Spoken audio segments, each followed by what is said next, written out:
Well, this is a Benelli TRK 502X. It's a 2019 model, which I bought in 2020 in June. This is just a quick walk around, look at the bike, and if anyone's interested in it, they can see what they're actually buying. The 2021 is slightly different, exactly the same really, but a few added extras. I'll talk about them in a minute.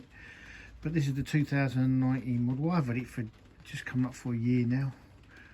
I find it a fantastic motorbike. I've got other motorbikes. I've got a ZZR 1100 and I've got a VFR 800.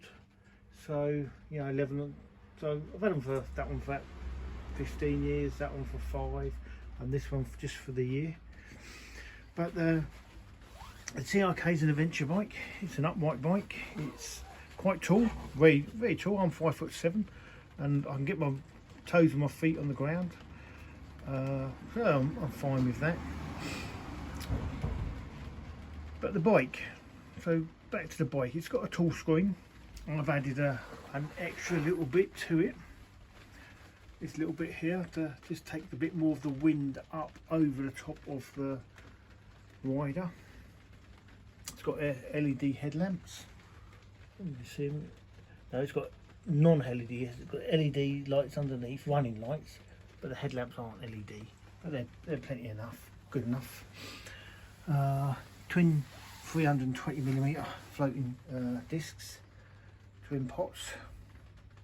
Will give ample braking, no problem with the brakes. This one's an X version, so it's got the bigger front wheel and the wire wheels and the bigger suspension unit at the back to give you a bit more bounce. Obviously that's an oil filter. It's got a little crash bar. Waste of time if you ask me. I think it doesn't do much. Oil filter should be covered with the crash bar so it doesn't get burst by stones. I've got a fender extender on it. I've mounted. Very sturdy. Works really well. The quality of this bike is exceptionally good. You know, people say that this is an Italian designed bike made in China, but the fittings, these are all stainless steel, and they've even got rolled threads, so that's even higher quality. You know, it's got ABS. This one's got ABS. It's getting more standard on bikes, ABS now, but this one's got ABS. 50mm forks, nice and sturdy, upside down forks, and it really is a big bike. You know, it's got a 21 litre fuel tank. This is just a plastic cover, fuel tank's underneath. This is just for design and body shape, but it does let your legs tuck in nicely round here and gives you a good wind protection. And you've got the protection on these, and these bits here that stick out a bit, they obviously move wind around. So it's quite, I mean, I ain't ridden it in the rain, but I've ridden it on the motorways, and it does give you quite a level of protection, which I'm quite pleased with. Get a USB connector if you want to connect your GPS or telephone to it. You just got to remember you can have a cable in the wind. I've got this thing fitted to mine in a phone, which is wireless charger, and the phone just clamps in, and you just do it up with this and it clamps it tight. Very good, works well. And obviously I've got heated grips on this one as well, always useful. The dashboard is simple, very simple. You don't need a massive dash to do things. You just got a ref counter, it's got a speedo, and it's got a water temperature comes up on it, and 2 trips, time, and then the warning lights are all above that you can see right there. So it's a simple system. Mirrors are excellent, they don't vibrate, and they're really good mirrors. Obviously the fuel tank cap comes off completely, doesn't just flip back, it actually comes away from the bike. I don't know if that's a good thing or bad thing. My other ones don't do that. It means you just got to put it somewhere when you fuel up. This one's also got an automatic chain oiler on it, which I fitted. Simple system. Just pressurise it by turning it, and it will push oil out onto the chain while you're riding along.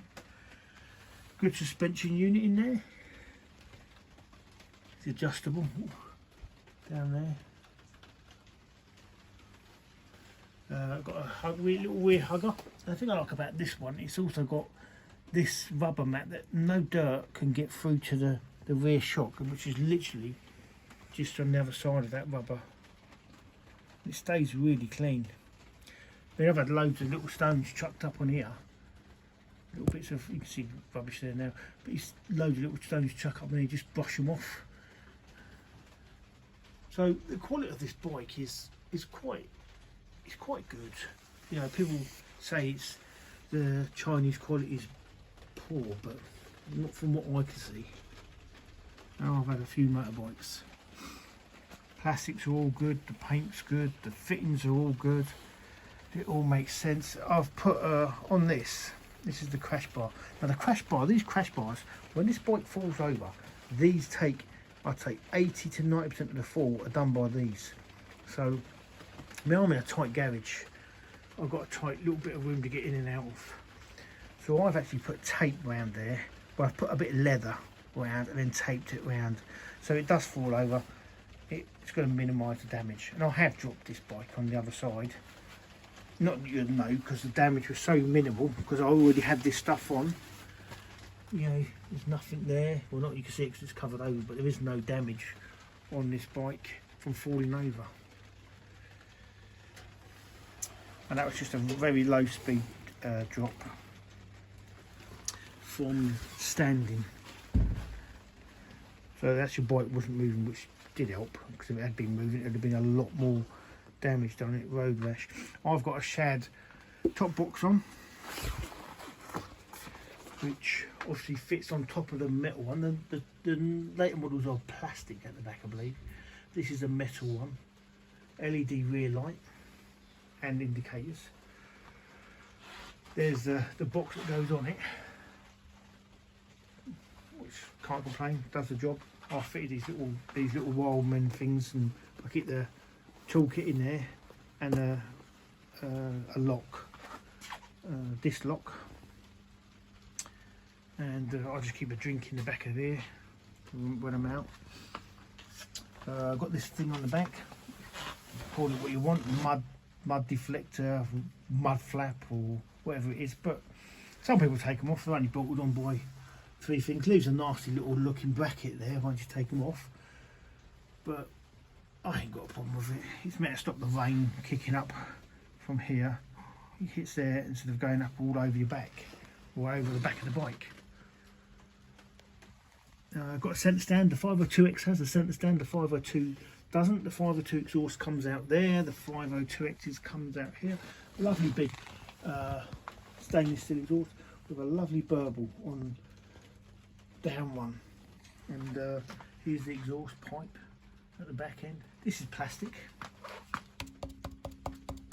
This is fully stainless steel, and the whole exhaust is stainless steel going all the way through. This is the GT engine, what they call a GT engine. Sorry, it's a bit tight around here because it's pouring down rain. I've also got a battery optimizer fitted to it. Rear brake fluid goes there. This is the GT engine. The 2021 has a different cover on it.